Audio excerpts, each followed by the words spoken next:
this I have to emphasize is really important here. Measurement is a quantity. So I'll get bigger font size here.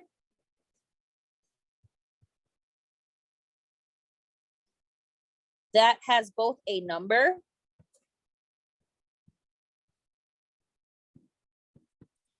and a unit.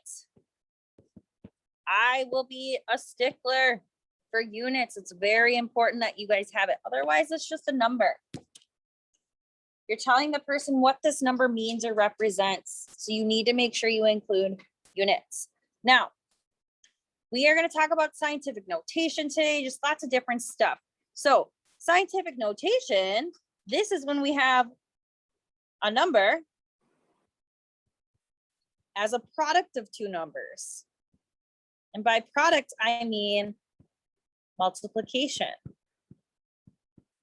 So you guys should be familiar with scientific notation. And so just as a refresher, we have what's called the coefficient and a 10 raised to a power.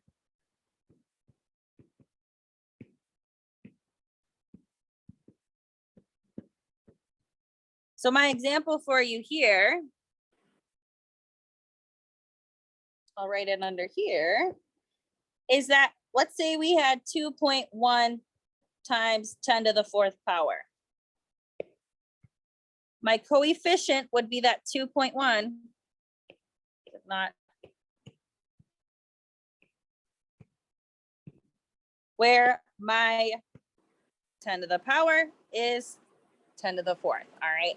So does anyone remember the rules for the coefficient? How do we determine when to stop moving the decimal when we're doing scientific notation? What does the coefficient have to be? Anyone remember? A number between 1 and 10, all right? So make that little note here, between 1 and 10.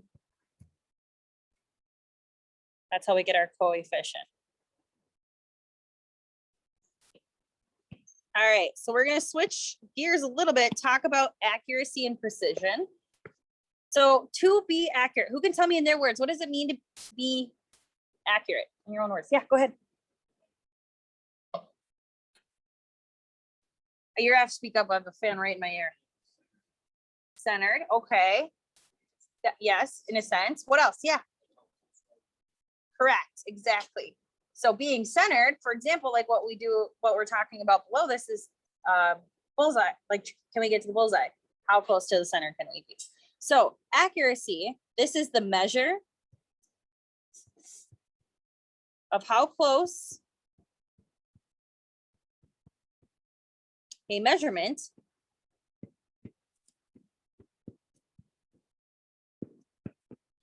is to the accepted value.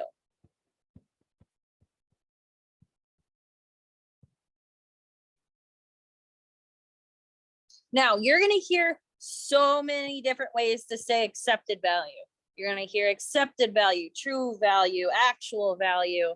So there's lots of different ways, but knowing these terms all mean the same thing will be helpful. So how do we even tell if we're accurate? Well, compare. We have to compare measured to accepted. That's the only way to tell if we're being accurate is via the comparison, all right? Any questions about accuracy? So how close are we to the correct answer? Now, who can tell me what precision is? And if you don't remember, maybe the pictures below would help you come up with a way to say it in your own words. Yeah, go ahead, man. Close. So that's like a combo of both. You can be precise but not accurate, right? So what does that have to mean for all your measurements? Huh? Yes, exactly. So precision is how close your series of measurements are to each other. So measure of how close series of measurements, so multiple measurements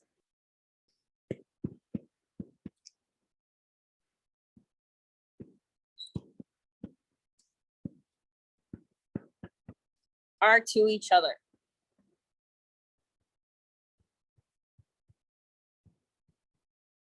So if I want to see if I'm precise at using a dartboard, what do you think I have to do? Do you think I can just throw it once and be like, yep, I'm precise? No. In order to evaluate your precision, you have to compare values of at least 2 or more repeated measurements. So need at least 2 or more repeated measurements.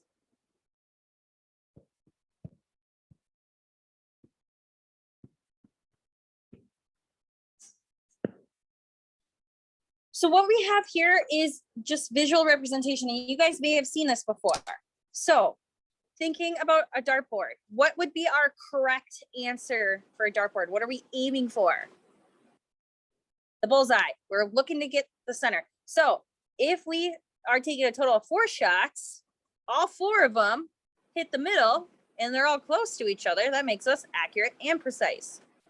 Versus if we're still really good at being precise, we'll hit the same area practically every single time. But you may have to adjust because we're far away from our accepted value. Then if we have something that's accurate and not precise, would be the third one. Why are we still accurate? What happens if we average our shots in a sense? If we meet the middle of all 4, it would probably come out to be pretty dang close to the middle. So that would make us accurate, although our throwing is not very precise. And then lastly, you can be neither. And that is likely what it looks like if I were to play darts. So, all right, any questions on accuracy and precision? Okay, all right, so now error. This next thing we're talking about is a way for us to test our accuracy. So what we're gonna be comparing is our experimental value to our accepted value. So our accepted value, this is the same thing as the correct value based on reliable sources.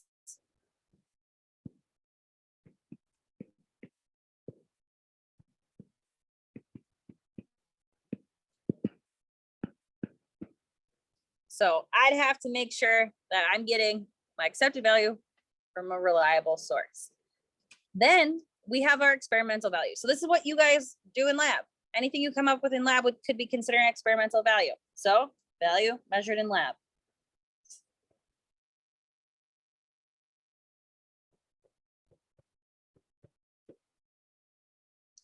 And so all of our error is comparing how far off are we? So the error is just the difference. I'm going to abbreviate that as DIFF, but that means difference between accepted and experimental value.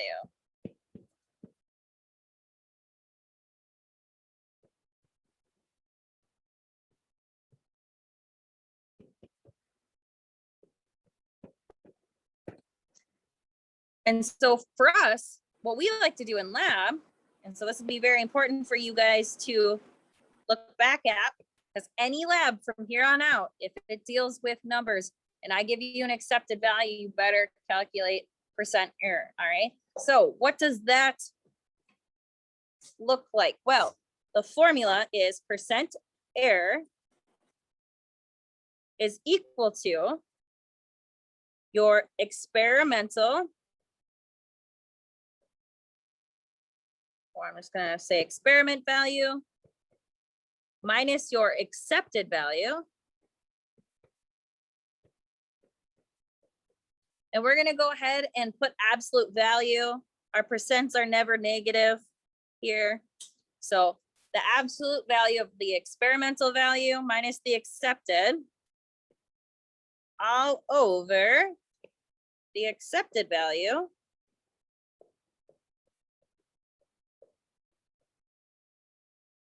lastly times 100.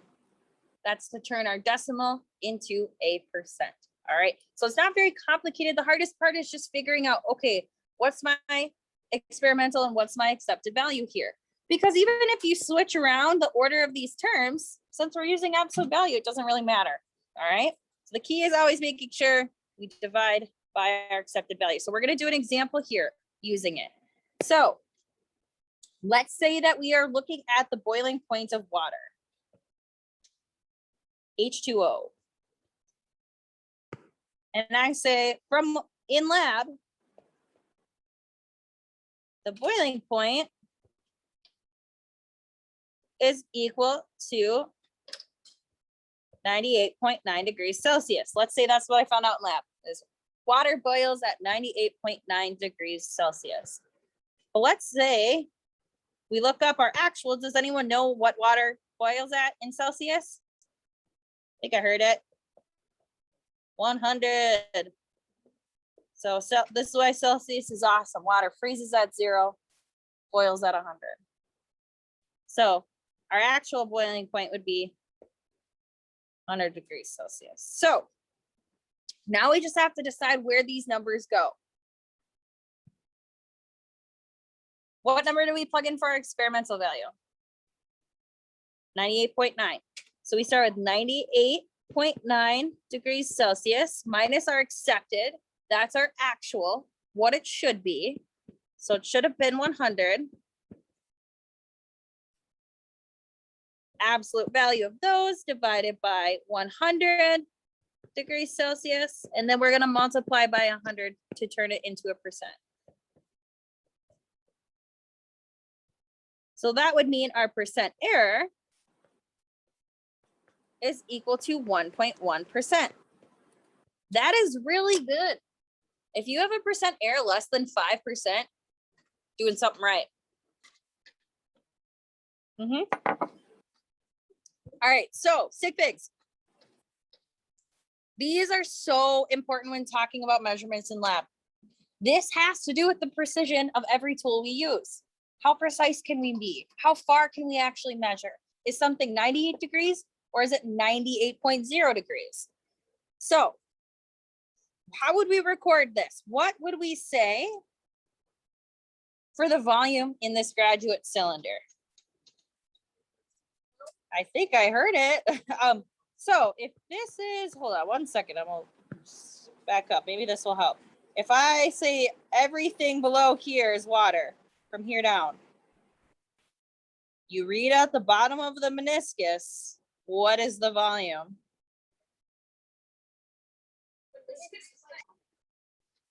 All right, 33, anything between 33 and 34, I would accept. So the measurement, if we read it, I'm gonna say would be 33.5. The reason why I'm able to make this estimate is because I know it's at least 33, but not 34. So we have 3 significant figures. So I'm just kind of filling in the paragraph here because any number that's not 0 is significant. So right here we have 3 significant figures. And like I said, how I got to this is because I knew it was at least above the 33 mark because each tick is a mil. So this is 31, 32, 33, 34, and back up to 35. All right. So I know it's between those two. It's freezing on me today too. Wonderful. Okay, let me plug this in real quick. Anywho, but less than 34. So even though, because of how this grad cylinder looks, it goes up by 1 mil. That's the ones place. I have to estimate to the 10th place. So I didn't say just 33 or just 34. I said 33.5. I took it one step further, gave me one more digit of preciseness. Okay, so you always go one farther than whatever your tool reads, because we can always estimate between its marks. So taking that thought with us when we move on to this one here, let me erase this here. So same concept, we're reading this line here. What would you estimate that to be? 3.3. It's fair too. All right, the key here with both those answers, even though they weren't the same, is that they had a decimal. You need to go to the tens place. So just like before, even though this is 41, 42, 43, 44, 45, that means it's a 1 mil difference. Estimate one place farther. We're in the ones place, estimate to the tens place. You need a decimal. So this can be recorded as 43.0. Because again, what this paragraph is summarizing is what I just told you, is that because it goes to the 1 mil mark, you have to then estimate to the tens place. So that's where I get my 0.0 from, is that estimation to the tens place. This would also have 3 significant figures. And so we'll go through the rules of these, but I want you to think about the difference between 43 versus 43.0. Which one's more precise? The 0.0. It's giving you an extra layer. So think about that as like, oh yeah, if I have a 0.0 decimal, I'm getting more significant, is a significant figure. All right. I want you to do this next one and estimate what we have for that line as I shut the door.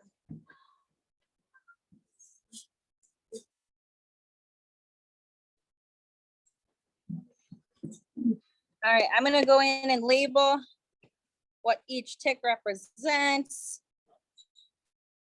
0.031, 0.032, 0.033, 0.034, 0.035, 0.036, and then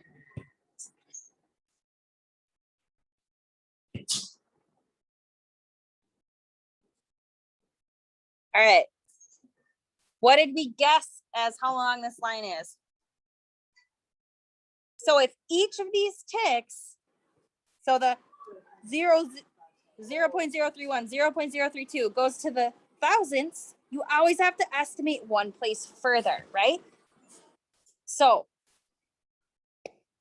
we know again that this measurement's at least 0.035, and it doesn't look more than 0.037, let's say, but we have to estimate one more further than what we just determined, which is to the thousandths place. So that's what gives us our recorded measurement to be 0.0360. So it's very important that we add this extra 0 as our estimate. Think of this is what's given on the ruler. The last 0 is our estimate, all right? So for this, there are 3 significant figures. The zeros at the beginning of this number are not significant, but we're gonna go into those rules more closely on this next page here. Any questions on this before we carry on? I know, Sig Figs, super exciting, woo! All right, let's talk about it. The rules. Number 1, my favorite rule. Anything that's not a 0 is significant. So how many Sig Figs do we have for the first example? 2.15 centimeters. 3. How about for the next one? 5. So anything that is not a 0 is significant. So I call them non-zeros. So 1 through 9, I call them non-zeros. Now, this is where things start to get weird, is as we add in zeros. Zeros that surround a decimal but have no non-zeros to their left are never significant, all right? So if I were to look at these zeros, they become before and after a decimal. Is there a number that's not 0 to their left? No, not significant. That means how many significant figures do we have? Same thing here. Is there a number that's not 0 to its left? Not significant. How many significant figures? 2. All right. So these are just placeholders. That's all they do. If you were to write these things in scientific notation, those zeros would be nowhere to be found. All right. So I always think converting to scientific notation helps as well. All right. Now, sandwich zeros are zeros that are held captive between non-zeros. So for these examples, if you have zeros that are in between two non-zeros, like 3 and 1, you have to count them. They're important. They're significant. So sandwich zeros are significant. How many sig figs in here? 5. You count everything. How about for the next one? 3. So if they're in between two non-zeros, piece of cake as well. It's just if they're either on the left or right side, and if there's a decimal is where things get a little weird. So trailing zeros, zeros that come after non-zeros. The key is there a decimal? That will change everything. All right. If there's no decimal, not significant. Decimal, significant. All right. So no decimal means not significant. How many sig figs do we have for that first number there then?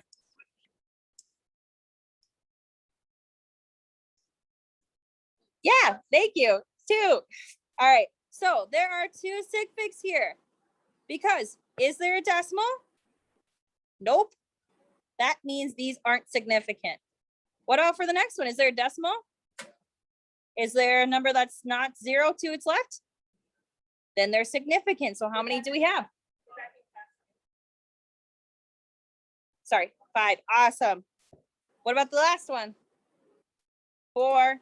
All right. So they're not necessarily hard rules when you break them one by one. When you're staring at a sheet of paper, figure out how many sig figs, it kind of gets scary. One thing I do want to bring up about this rule number 5 is when we have things that are called exact numbers. So we'll talk about constants, the number like a dozen. That means there could be infinite significant figures. So it'd be like if I could say 12.000000000000000 for the rest of my lifetime, that would be an exact number like a dozen. So we'll talk about that. Those do not affect your sig figs when you're doing calculations. All right. I want you guys to take a moment here, go through these practice problems. The first 10, your layout might look a little different than mine. I want you to attempt at least a few of them, see if you can get how many significant figures are on the sheet. All right.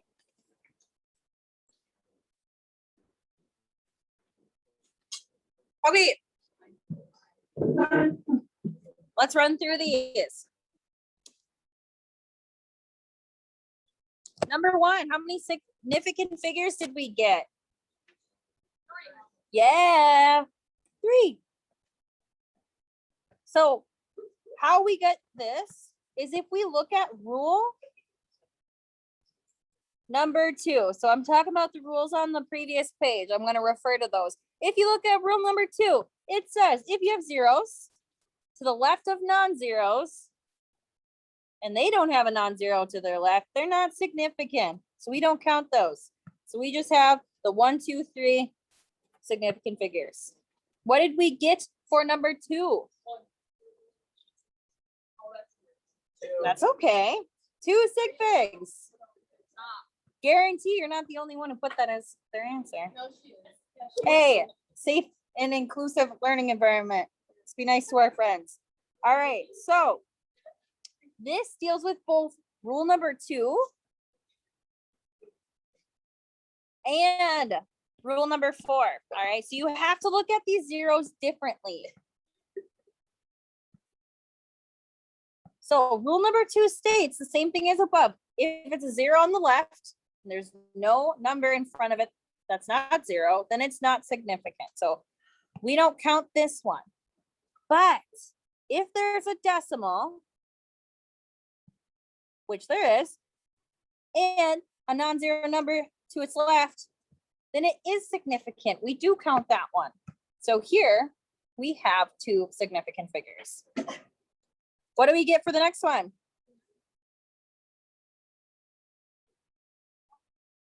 2. Is there a decimal? Then this is not significant. If there's no decimal, it's not significant. So no decimal is the helpful hint for that one. And this is using rule number 4. So really important to consider if there's a decimal or not for it. So the next one, how many Sig Figs do we have for that one then? Awesome. There's a decimal. It becomes significant.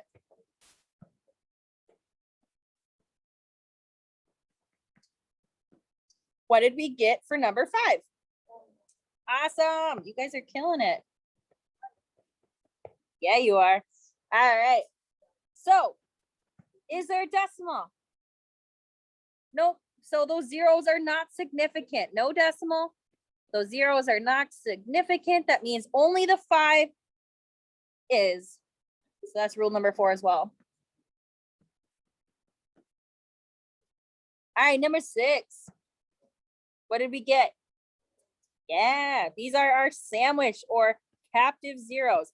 So if we have zeros in between 2 non-zeros, like we do, then they are significant.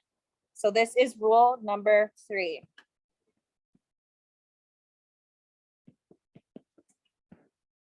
What does that mean for the next one then? Awesome. 4. Same rule. If they're sandwiched between, they become significant. What about the next one? 3. So we have a decimal present. Then when you look at these zeros, you check to see, do they have a number that's not 0 to their left? They sure do. So that makes them significant as well. This is rule number 4. What about number 9? 5, they're all non-zeros. That's rule number 1. Now, number 10, what did we get? 3. You have to look at these zeros separately. You have to analyze these zeros and these ones differently. The reason being is the first set of zeros is number 2. Those are leading zeros. This is where you look and say, hey, is there a number that's not 0 to their left?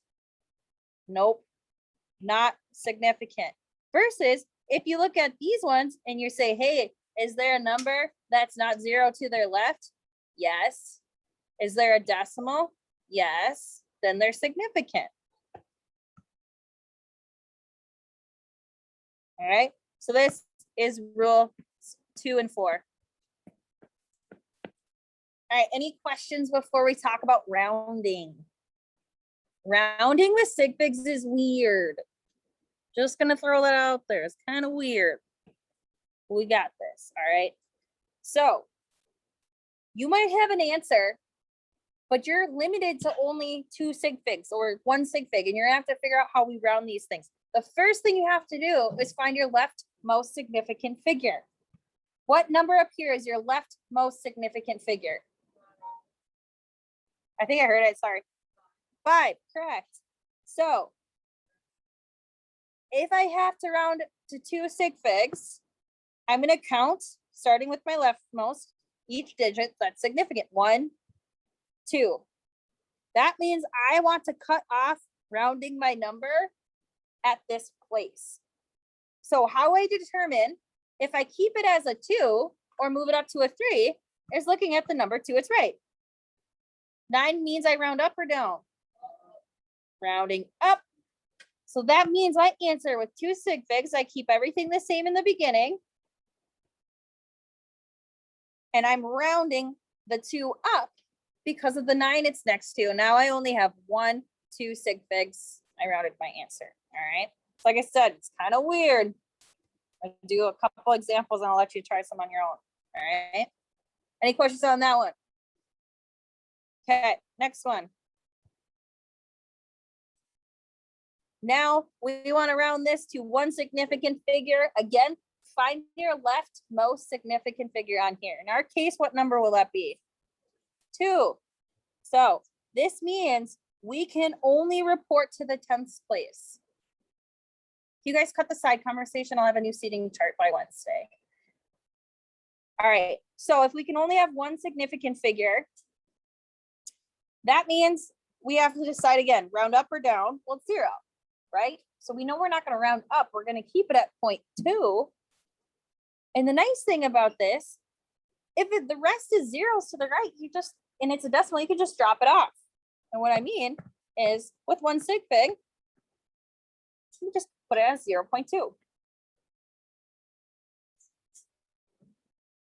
If they're not a decimal and we're dealing with big numbers, you're pretty much going to be replacing things with zeros to act as placeholders. So for number 3, we only want 1 significant figure.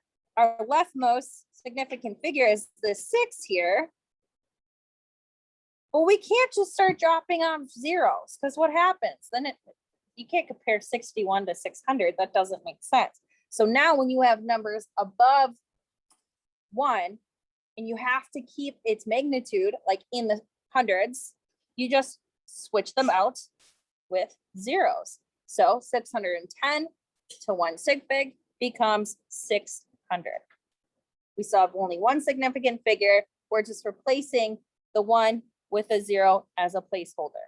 All right. So what do you guys think number 4 will be?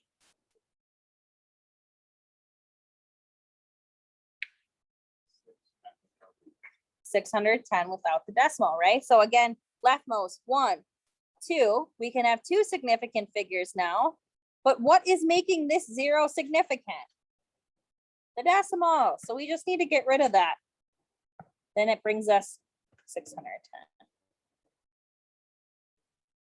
All right, I want you guys to try and see if you can figure out any of these. I'll give you a couple minutes here and then we'll come back and go through them together. We'll see what we got. What did we get for number 5? Exactly. 1,420. If we can have 3 sig figs, we start with leftmost 1, 2, 3. That means this can be our last significant digit. We have to do something about this too. Then we are going to round it down to have our 10th place just represented by 20. What if I said our original number was 1,427? What would it be with 3 significant figures? Exactly. In this case, if we stop at this place, if we have a 7, we're going to have to round that up before we just put a 0 in for our placeholder for that digit. So keep that in mind. All right, what did we get for number 6? 1.0. In this case, you're turning the 4 into a 0, or you don't even need to do that. You're just dropping off the last couple digits there. So if you are working with decimals that are zeros, it's kind of nice because you can just drop them off. All right, what did we get for 7? Wonderful, 2,000. We just have to round to the nearest 1,000 here and replace any other numbers with zeros. What did we get for 8? 2.0. Again, we can get rid of one of those zeros. It becomes less significant. What did we get for number 9? 35,300. Yeah, 65,300. I knew what you meant. Don't worry. Hey, I'll take participation. I love it. All right. And then what did we get for number 10? Exactly. These are still not significant. So if we need only 2 sig figs, you just get rid of your rightmost 0. Then you now only have 2 significant figures. All right. Any questions? If you have questions on this stuff, please come see me during win time, okay? Now, we are going to put all of our knowledge of significant figures to the test and talk about rules for multiplication and division, and then addition and subtraction. So these are 2 separate rules. If you're multiplying or dividing, that's 1 rule. If you're adding or subtracting, that's 2. So multiplying and dividing, you're looking at the total quantity of sig figs. That is important. If you are adding or subtracting, you're only looking at digits after the decimal. So they are different. You have different rules depending on what operation you're doing, okay? So first one, we're doing addition and subtraction, which means we're looking specifically at digits after the decimal. So 46.3, how many digits after the decimal does it have? 1, just the 0.3, right? So there's 1 decimal for 46.3. What about 18? None. There's no decimals.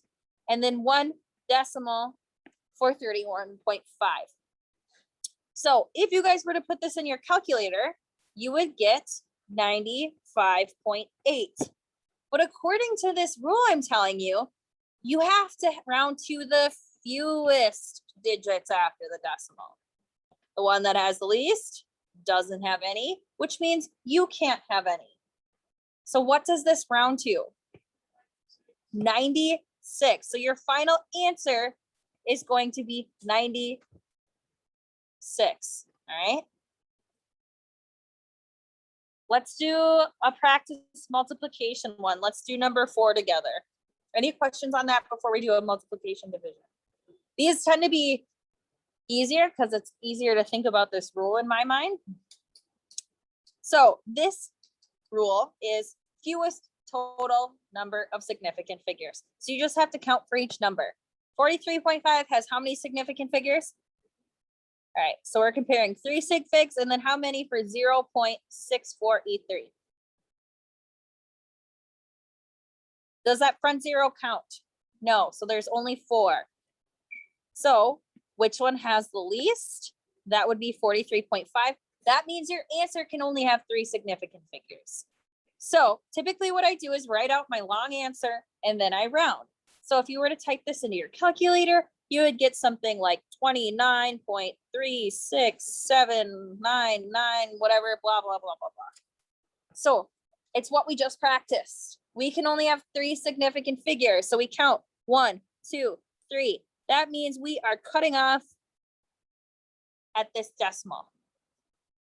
We have to round up because the number to the right of that 3 is 6. So if we round up, we get 29.4. That is our final answer. All right. Any questions there?